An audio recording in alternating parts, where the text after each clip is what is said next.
భారతదేశ ప్రజలందరికీ స్వతంత్ర దినోత్సవ శుభాకాంక్షలు. బ్రిటిష్ బానిస సంఖ్యలు తెంచి స్వేచ్ఛావాయువులు పీల్చుకునే ఈరోజు మనందరికీ పర్వదినం. మన దేశ అస్తిత్వాన్ని, ఆత్మగౌరవాన్ని మువ్వన్నెల జెండాగా సగర్వంగా ఎగరేసిన ఈరోజు దేశ చరిత్రలో సువర్ణ అక్షరాలతో లిఖించదగ్గ రోజు. ఈరోజు మనం అనుభవిస్తున్న స్వేచ్ఛ, స్వాతంత్రం ఎందరో మహనీయుల త్యాగ ఫలం, సుదీర్ఘ పోరాట ఫలితం, అనేక ప్రాణ త్యాగాలు, అనేక జీవిత త్యాగాల ఫలితం ఈ స్వాతంత్రం. ఎందరో మహామౌల త్యాగాల వెలకట్టలేని బహుమతి ఈ స్వాతంత్రం. అటువంటి మహనీయులందరికీ శిరస్సు వంచి వినమ్రంగా నమస్కరిస్తున్నాను. వారి త్యాగాలను స్మరిస్తూ తెలంగాణ రాష్ట్ర ప్రజల తరఫున వారందరికీ కృతజ్ఞతలు తెలియజేస్తున్నాను. పోరాటం అంటే ఘర్షణ, యుద్ధం, హింస.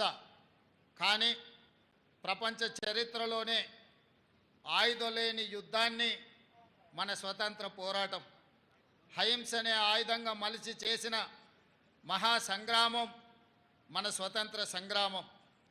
అహింస అనే ఆయుధంతో ఇంత గొప్ప విజయాన్ని సాధించవచ్చు అని రుజువు చేసి ప్రపంచానికి సరికొత్త యుద్ధ తంత్రాన్ని చూపించిన దేశం మనది. ఆ ఘనత, ఆ కీర్తి జాతిపిత మహాత్మా గాంధీకి దక్కుతుంది. ఈ సందర్భంగా ఆ మహనీయుడి దార్శనికతకు శిరస్సు వంచి నమస్కరిస్తున్నాను. ఈ దేశానికి స్వతంత్రం సాధించడంలో గమ్యం చేరినట్టు కాదు. అప్పుడప్పుడే పురుడు పోసుకున్న ప్రజాస్వామ్య దేశం ఒకవైపు సవలాక్ష సమస్యలు, మరోవైపు దేశ విభజన గాయాలు, ఇంకోవైపు దేశ గుండెలపై సంస్థానాల కుప్పట్లు. ఈ పరిస్థితిలో ప్రజాస్వామ్య దేశంగా భారత్ నిలదొక్కుకోవడానికి బలమైన పునాదులు వేసి ఆధునిక భారతావనిగా అవతరించడానికి అవసరమైన ప్రణాళికలు రచించి కార్యాచరణ ప్రకటించి సగర్వంగా, సమున్నతంగా ఈ దేశాన్ని నిలబెట్టాల్సిన బృహత్తర బాధ్యత నాటి కాంగ్రెస్ పార్టీ నాయకత్వ భుజాలపై ఉండింది.